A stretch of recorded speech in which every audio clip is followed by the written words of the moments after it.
옛날 옛적 푸른 숲과 맑은 개울이 흐르는 프랑스의 작은 마을 클레르몽에는 아름다운 악기 소리가 울려 퍼지곤 했다. 그 소리는 마을 광장에서 프랑수아라는 이름의 젊은 음악가가 연주하는 바이올린 소리였다. 프랑수아는 특별한 바이올린을 가지고 있었는데 그것은 그의 조상들이 물려준 것으로 마법 같은 소리를 냈다. 프랑수아의 바이올린으로부터 나오는 선율은 듣는 이의 마음을 치유했고 모든 이들에게 기쁨을 가져다 주었다. 그래서 마을 사람들은 이 악기를 숲의 노래라 불렀다. 그러나 이 마법 같은 악기에는 숨겨진 비밀이 있었으니 매년 음력 2월 보름에만 특별히 강력한 힘을 발휘한다는 것이었다. 그러던 어느 날 이 마법의 바이올린이 감쪽같이 사라지고 말았다. 마을은 충격에 빠졌고 프랑수아는 큰 절망에 빠졌다. 그는 반드시 악기를 찾아야 한다고 결심하고는 여정을 떠났다. 그리고 그가 처음 도착한 곳은 마을을 둘러싼 울창한 숲이었다. 숲은 그 자체로 하나의 생명체 같았고 모든 식물이 서로 말하는 듯한 느낌을 주었다. 프랑수아는 숲의 안내로 울창한 나무 사이로 길을 찾았고 밤하늘에는 별들이 그의 여정을 비추고 있었다. 곧 그는 길의 끝에서 줄 베른이 쓴 소설에나 나올 것 같은 작은 오두막을 발견했다. 오두막에는 세인느라는 이름의 나이든 할머니가 살고 있었다. 그녀는 마을의 숨은 전설을 알고 있는 지혜로운 여인이었다. 셀린느는 프랑수아에게 오랜 전설에 대해 이야기해 주었다. 그것은 오래전에 사라진 강력한 악기가 사라질 운명을 지닌다는 것이었다. 하지만 할머니는 절망할 필요가 없다고 말했다. 악기는 대개 마을과 자연의 조화를 이루는 한에서 다시 나타난다고 했다. 그러나 조건이 하나 있었다. 숲과 마을 사람들의 진정한 마음이 합쳐져야만 가능하다는 것이었다.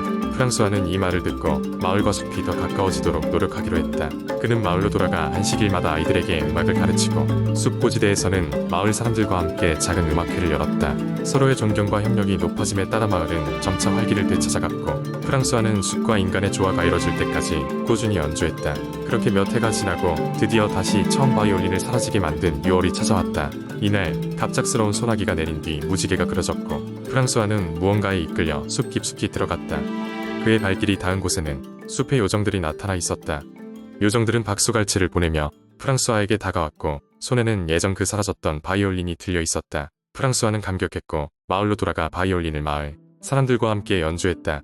그의 음악은 숲과 마을 그리고 사람들이 하나 되는 순간을 기념하듯 더욱더 아름답고 강력하게 울려 퍼졌다. 이후로 클레르몽 마을에는 매년 6월이 되면 숲과의 조화를 위한 작은 축제가 열렸고 사람들은 자연과 함께하는 삶의 가치를 더욱 소중히 여겼다. 그리고 프랑수아의 전설적인 악기 소리는 언제까지나 마을의 평화와 행복을 지켜주는 이야기가 되었다. 두 번째 이야기. 옛날 옛적 프랑스의 한 작은 마을에 라파엘이라는 젊은 왕자가 살고 있었습니다.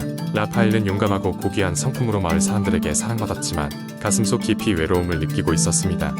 어느 날 밤 그는 이상한 꿈을 꾸었는데 황금빛으로 빛나는 비둘기가 그의 창문에 앉아있는 꿈이었습니다.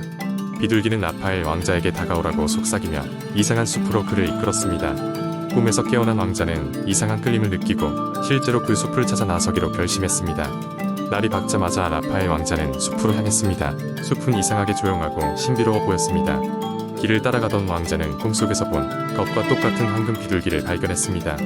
비둘기는 왕자를 보자마자 하늘로 날아올랐고 라파엘은 본능적으로 그 비둘기의 뒤를 쫓았습니다. 비둘기는 그를 숲의 중심에 있는 마법의 연못가로 이끌었습니다. 연못의 물은 마치 수천 개의 별이 반짝이는 듯한 황금빛을 띠고 있었습니다. 라파엘이 연못을 들여다보자 물 속에서는 아름다운 요정이 나타났습니다. 요정은 자신을 셀레네라고 소개하며 비둘기의 정체가 자신이라는 것을 밝혔습니다. 그녀는 한때 마을을 수호하던 요정 왕국의 공주였지만 사악한 마법사에게 저주를 받아 비둘기로 변했다고 했습니다. 셀레네는 라파엘에게 마법사의 성으로 가서 저주해서 자신을 풀어줄 것을 부탁했습니다. 왕자는 그녀를 돕기로 결심했고 셀레네는 그에게 마법사가 숲의 북쪽에 살고 있으며 그의 성은 수많은 덫으로 보호되고 있다고 경고했습니다. 라파엘은 용감히 길을 떠났고 숲의 동물들이 그의 여정에 동참했습니다. 캥거루처럼 뛰어다니는 수달, 바다처럼 노래하는 여우, 그리고 날렵하게 나뭇가지를 지나는 다람쥐가 그를 도왔습니다. 왕자가 마침내 마법사의 성에 도착했을 때 그는 성을 둘러싼 장벽에 눈 부셨습니다. 벽은 강력한 마법 보호막으로 둘러싸여 있었습니다. 하지만 다행히도 여우의 기지로 다람쥐의 재빠른 움직임 그리고 수달의 재주가 합쳐져 이 도전을 극복할 수 있었습니다. 왕자가 성 안으로 들어가 마법사를 마주했을 때 그는 자신의 용기와 진심을 담아 요정 공주를 풀어달라고 호소했습니다. 마법사는 잠시 주저했으나 라파엘의 진실한 마음에 감동받아 셀레네를 자유롭게 해주기로 결정했습니다. 마법사의 주문이 풀리자 셀레네는 다시 본래의 모습으로 돌아왔고 그녀는 라파엘에게 고마움을 전했습니다. 두 사람은 마을로 돌아와 사람들의 축복 속에 결혼식을 올렸고 이후 라파엘은 온 마을 사람들에게 존경받는 왕이 되어 평화로운 통치를 이어갔습니다. 그리고 숲은 다시 평화를 되찾았으며 셀레네는 요정 왕국으로 돌아가 자신을 기다리던 가문과 행복하게 상봉했습니다. 라파엘과 셀레네의 이야기는 마을 사람들 사이에 오랫동안 전해져 내려왔고 사랑과 용기의 상징으로 남게 되었습니다. 세 번째 이야기, 옛날 옛적 프랑스의 깊숙한 숲 속에는 세르프레르 숲이라고 불리는 신비로운 장소가 있었다. 이 숲은 아름답지만 무언가 신비한 분위기가 감돌아 항상 주민들 사이에서는 경외의 대상이었다. 사람들은 이 숲 속에 신비로운 생명체들이 살고 있다고 수군거렸고 밤하늘에 별이 쏟아지는 날이면 숲속 깊은 곳에서 환상적인 불빛들이 번쩍거린다고도 전했다. 세르프레르 숲 근처 마을에 사는 소년 루카는 항상 숲속 이야기에 매료되어 언젠가 이곳을 탐험해보고 싶다는 꿈을 꿨다. 하지만 그는 언제나 부모님의 걱정 때문에 숲 근처로 가본 적이 없었다. 어느 날 루카는 마을의 노인에서 놀라운 이야기를 듣게 되었다. 노인은 자신의 젊은 시절에 세르프레르 숲을 탐험하다가 숲속 깊숙이 살고 있는 신비로운 생명체인 루미에르를 만난 적이 있다고 했다. 이 생명체는 숲의 모든 비밀을 알고 있고 고요한 숲속에 사는 모든 존재들의 친구라고 했다. 루카는 이 이야기에 마음이 설레었다. 그는 더 이상 기다릴 수 없었고 별이 반짝이는 어느 밤 홀로 몰래 숲으로 떠났다. 숲에 들어서자 평소와는 다른 기운이 루카를 감쌌고 환상적인 불빛이 그의 길을 인도했다. 한참을 걷고 또 걷다 보니 숲속은 점점 더 깊어졌고 마침내 가장 밝고 눈부신 빛이 그를 비추기 시작했다. 그는 숨을 삼켰다. 바로 그 빛의 중심에 루미에르가 있었기 때문이다. 루미에르는 환영하면서 루카에게 다가오라 손짓했다. 루카는 두려움 반, 기대 반으로 루미에르에게 다가갔다. 그들은 잠시 마주보았고 루미에르는 부드러운 목소리로 말했다. 여기에 온 것을 환영해. 내가 이 숲의 비밀을 보여줄게. 루카는 루미에르와 함께 숲을 여행하며 꿈꾸던 것보다 훨씬 더 많은 신비로운 장면들을 목격했다. 은은한 빛을 내뿜는 나무들, 아름다운 멜로디를 노래하는 새들 그리고 마치 춤을 추듯 움직이는 꽃들까지 루카는 루미에르가 이야기해주는 숲의 이야기에 귀를 기울이며 마치 마법과도 같은 시간을 보냈다. 시간이 가는 줄 모르고 여행을 계속하던 중 루카는 문득 자신의 집이 그리워지기 시작했다. 루미에르는 그의 마음을 알아차리고 미소를 띠며 말했다. 모험을 마치고 돌아갈 시간이 되었구나. 언제든 다시 오렴, 루카.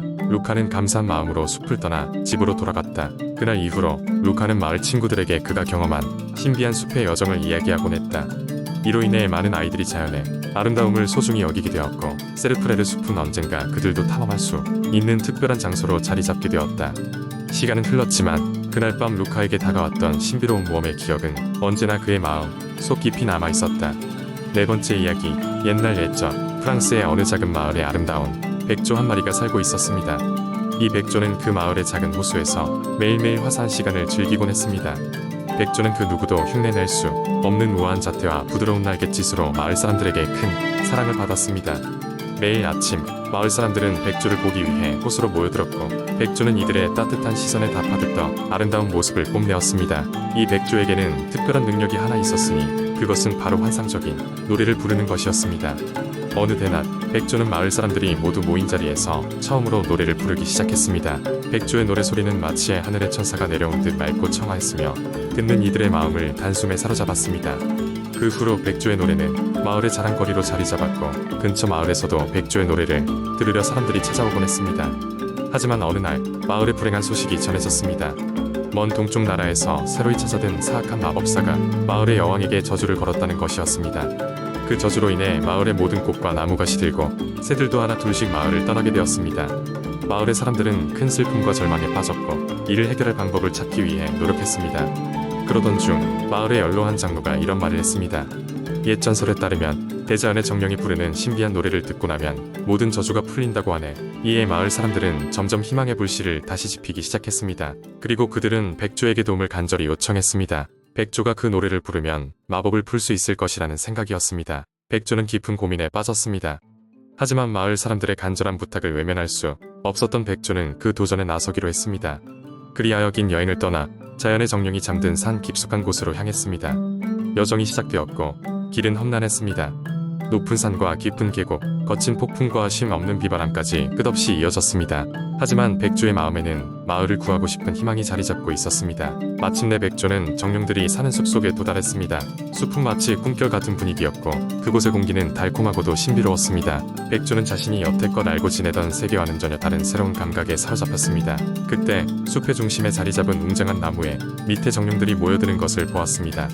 이 정령들은 백조가 다가오자 조용히 그를 맞아주었습니다. 백조는 정령들 앞에서 자신의 노래를 처음부터 끝까지 불렀습니다. 노래가 끝났을 때 정령들은 깊은 숲의 어머니에게 이 사실을 알렸고 그녀는 백조의 요청을 들어주기로 했습니다. 숲의 어머니는 백조에게 감사의 표시로 세상에서 가장 아름답고 강력한 멜로디를 전수해 주었습니다. 백조는 그 멜로디를 가슴에 품고 돌아왔고 마을의 호수로 돌아오자마자 자신이 배운 멜로디로 새로운 노래를 부르기 시작했습니다. 마법처럼 백조의 노래가 마을에 울려 퍼지자 다시 모든 꽃과 나무가 생기를 되찾고 새들이 돌아오기를 시작했습니다. 사람들은 이 모든 것이 백조의 노력 덕분임을 알고 감사의 눈물을 흘렸습니다. 그때부터 마을에서는 매년 백조를 기리며 축제를 열었고 백조는 그 마을의 견고한 수호자로 자리매김하게 되었습니다. 그리고 그 백조의 여정은 프랑스에서 오랜 전통의 하나로 전해져 오고 있습니다.